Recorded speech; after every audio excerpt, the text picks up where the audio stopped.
আজকে নতুন ভিডিও নিয়ে এসেছি। আমার ভাইয়া আজকে চিকেন চাসলিক বানিয়েছে, সেটা এখন আমি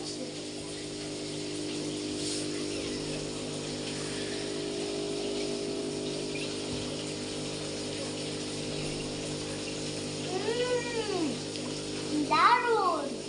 থ্যাংক ইউ ভাইয়া।